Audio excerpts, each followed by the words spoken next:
بسم اللہ الرحمن الرحیم۔ محترم سامعین، ناظرین و ویورز، السلام علیکم ورحمۃ اللہ وبرکاتہ۔ امید ہے آپ اللہ تعالیٰ کے فضل و کرم سے خیریت سے ہوں گے۔ اللہ تعالیٰ آپ کو، آپ کے اہل خانہ کو ہمیشہ اپنی حفظ و امان میں رکھے، آمین۔ راہ ہدایت و نجات کے سلسلے کا ولاگ درس قرآن کا آغاز کرتے ہیں۔ مدرس ہوں گے جناب قاری حافظ مولانا محمد اقبال صاحب، خطیب جامعہ مسجد نگینہ محلہ انصاریہ شیخ ابرا، اور اسے میں اپنے یوٹیوب چینل بشیر رشیدی سے آپ کی خدمت میں پیش کر رہا ہوں۔ یہ روزانہ سلسلے کا روحانی اور قرآنی ولاگ ہے جو سراسر باعث خیر، باعث برکت اور باعث ثواب بھی۔ لہٰذا اگر آپ نے اسے ابھی تک اس چینل کو سبسکرائب نہیں کیا تو ضرور سبسکرائب کیجیے گا، اور دوستوں سے شیئر کر کے، لائک کر کے بیل آئیکن کو پریس کرنا مت بھولیے گا، تاکہ آنے والے ایسے روحانی اور قرآنی اور نوٹیفیکیشنز آپ تک اور دوستوں تک باقاعدہ اور بر وقت پہنچتے رہیں۔ اللہ تعالیٰ آپ کا حامی و ناصر، اللہ تعالیٰ آپ کو، آپ کے اہل خانہ کو ہمیشہ اپنی حفظ و امان میں رکھے، آمین۔ اپنی دعاؤں میں تو شروع کرتے ہیں آج کا ولاگ درس قرآن۔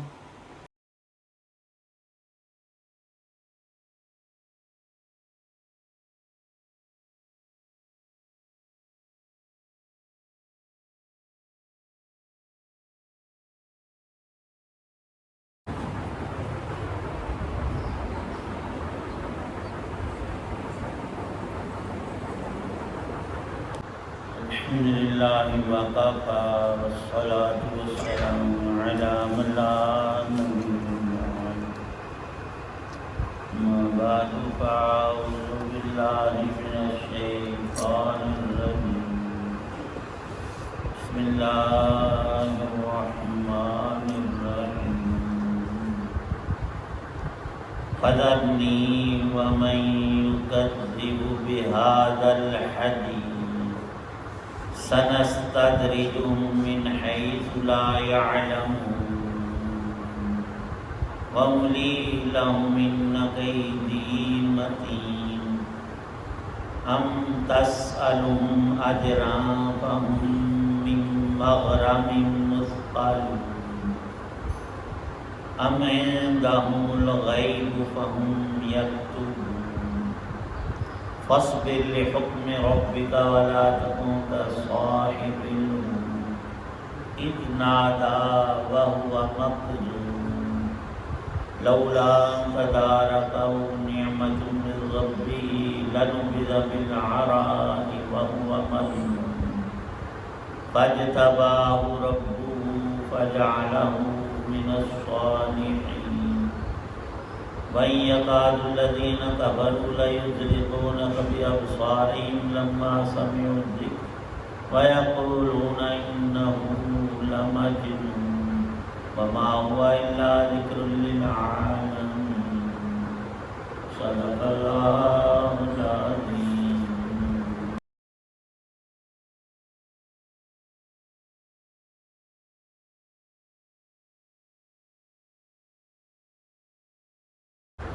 فَذَرْنِي وَمَن يُكَذِّبُ بِهَذَا الْحَدِيثِ، لہذا جو لوگ اس کلام کو جھٹلا رہے ہیں انہیں مجھ پر چھوڑ دو، ہم انہیں اس طرح دھیرے دھیرے تباہی کی طرف لے جائیں گے کہ انہیں پتہ بھی نہیں چلے گا،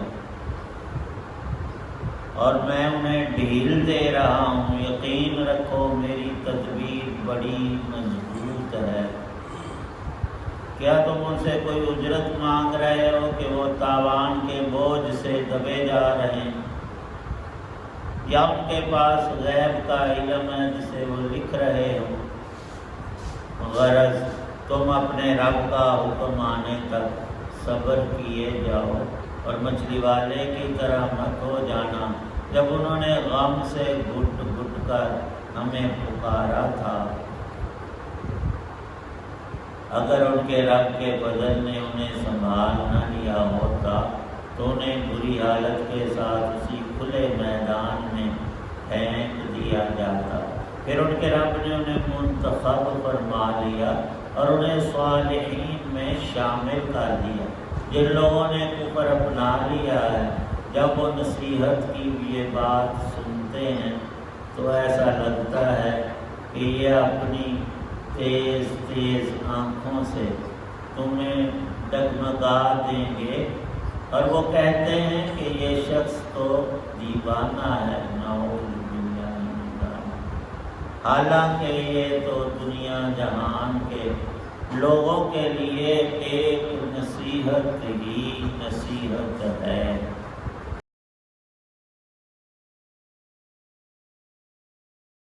سورۃ القلم کی آیات 44 تا 52 سورت کے آخر تک تلاوت کی ہیں۔ اللہ تعالی شانہ نے حضرت رسول پاک صلی اللہ تعالی علیہ وسلم کی وقتی حالت کے مد نظر معال پر فکر کو مرکوز کرنے کی تلقین فرمائی ہے۔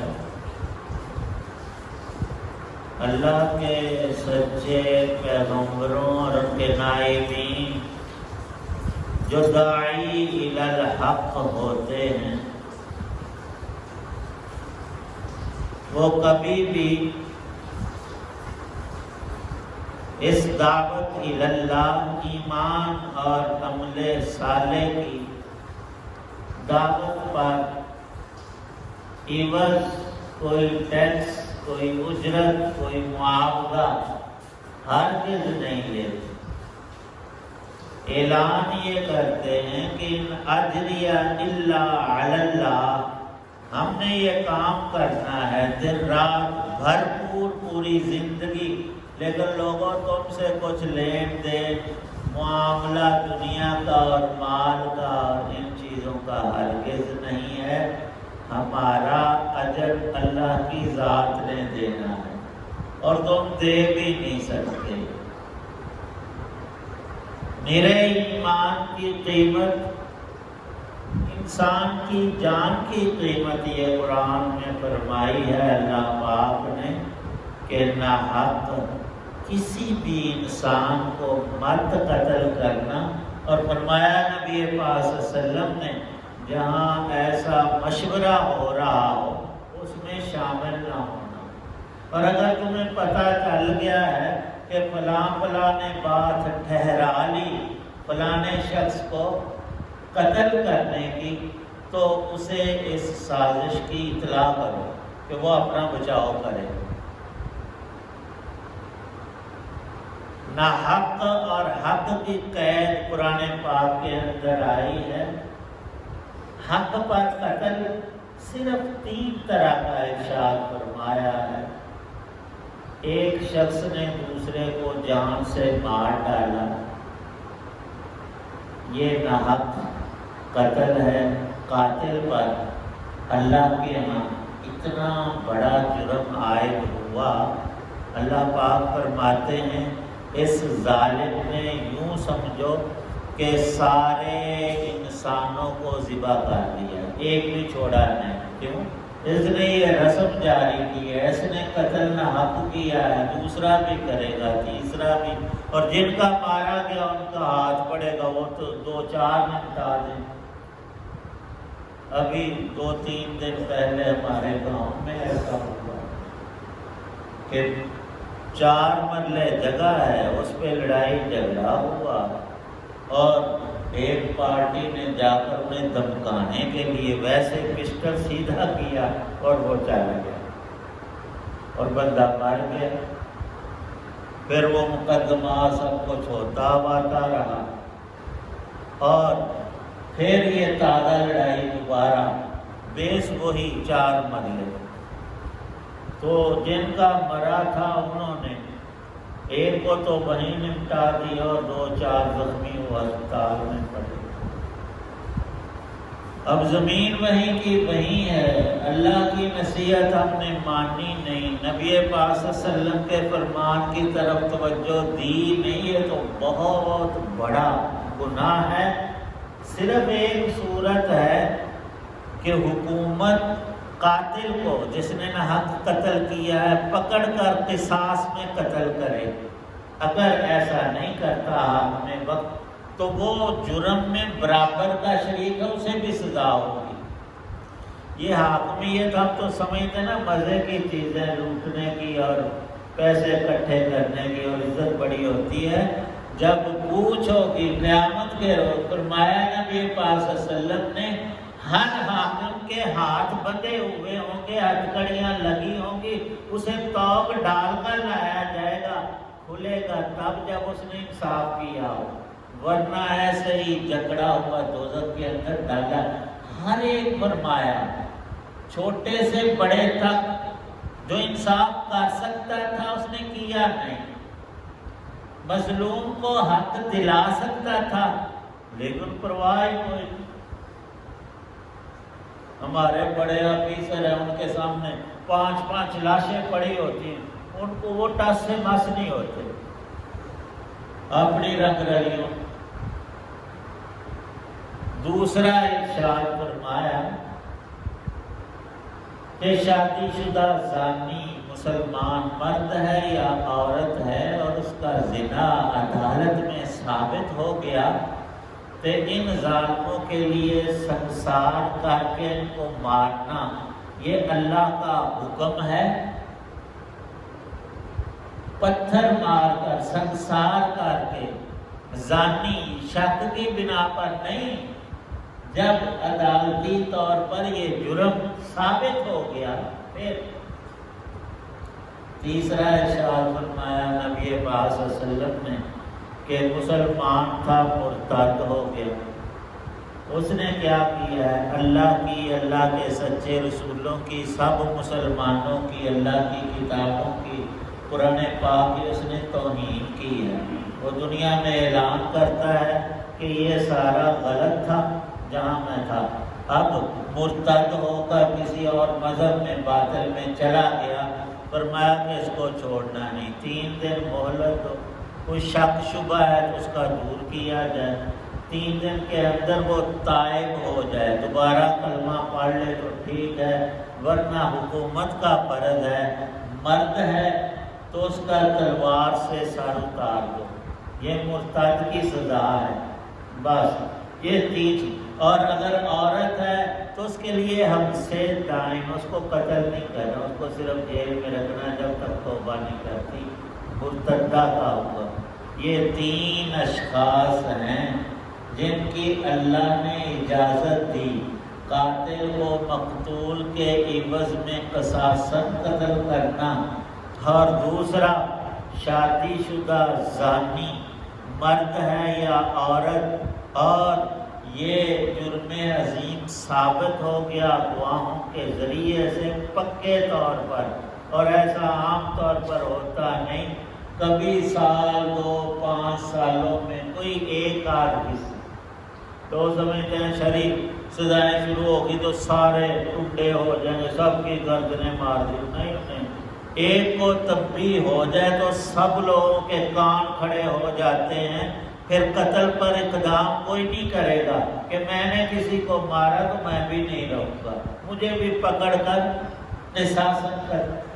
تیسری بات ارشاد فرمائی ارتداد کی، ان کے علاوہ کسی کو قتل کر دینا، مار دینا، اور لکھا ہے یہاں پر کہ سب سے زیادہ شدید ترین عذاب قیامت میں دوزخ کا اس کو ہوگا جس نے اللہ کے پیغمبر کو قتل کیا، اور ایسے بدبخت لوگ گزرے ہیں گزشتہ امتوں میں، انہوں نے، ان ظالموں نے اللہ کے پیغمبر زکریا علیہ السلام کو شہید کر ڈالا، اور کئی انبیاء۔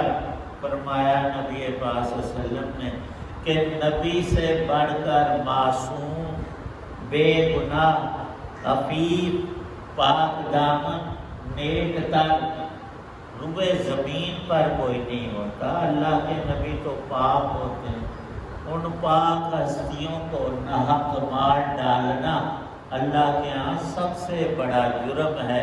اللہ پاک سب گناہوں سے ہماری حفاظت فرمائے۔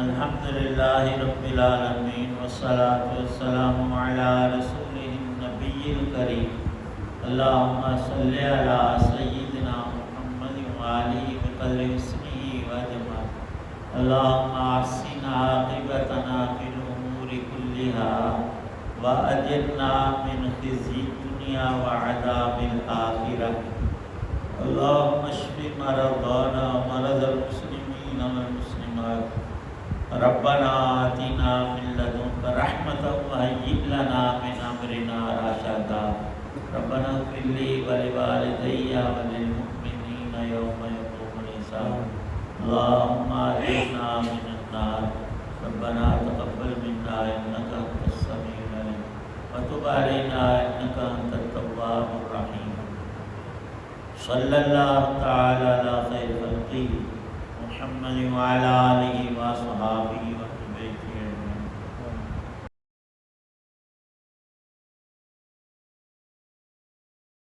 ناظرین و سامعین محترم، ابھی آپ سن رہے تھے اور دیکھ رہے تھے راہ ہدایت و نجات کے سلسلے کا ولاگ درس قرآن، جس میں آج سورہ القلم کی آخری آیات نمبر 44 تا 52 کی تلاوت کی گئی اور ترجمہ اور تفسیر بیان کی گئی۔